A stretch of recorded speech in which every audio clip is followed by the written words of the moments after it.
There was once a shapeless form.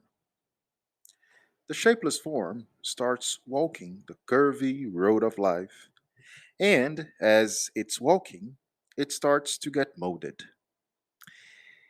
The shape had a goal in mind that it wanted to achieve.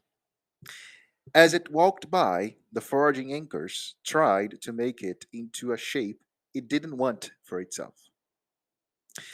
It was very hard, though, to show resistance, as there were foraging anchors everywhere it looked. Each attempt to duck the hammer swings just put it right there within reach of another one, leading to a couple of molding strokes to its now not so shapeless body. The more it tried to escape, the more it wasted time.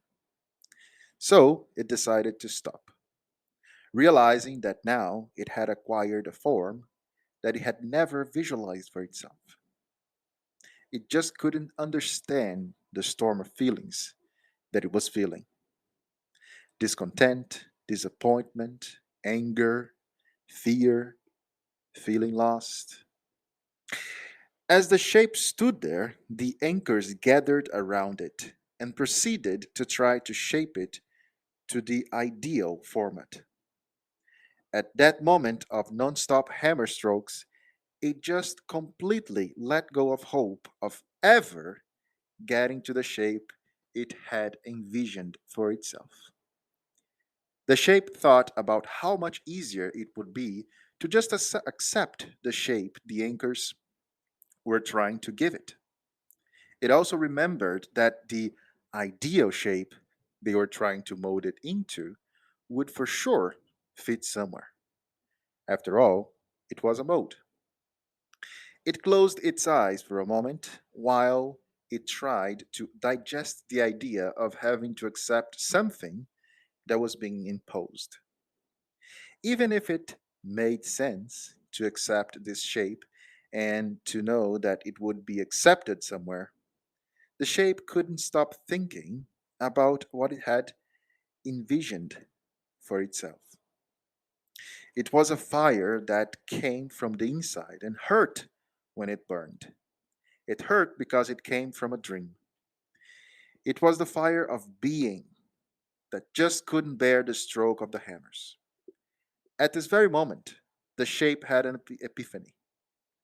The anchors had also been molded themselves, and they had accepted it. They were not to blame for the fact that they tried to mold shapes into the ideal form, because it's all that they know, and something different would threaten their existence. A sudden change in perspective. The anchors didn't seem so oppressing and scary anymore. All of a sudden, the shape started seeing them as tired and worn out tools, rusty due to the time exposure, robotic and insecure, as if they didn't even believe 100% in what they were doing. Hammer strokes lost all strength. The shape understood that the anchors were projecting something that had been imposed to them, and from that moment on, the fire inside the shape expanded greatly.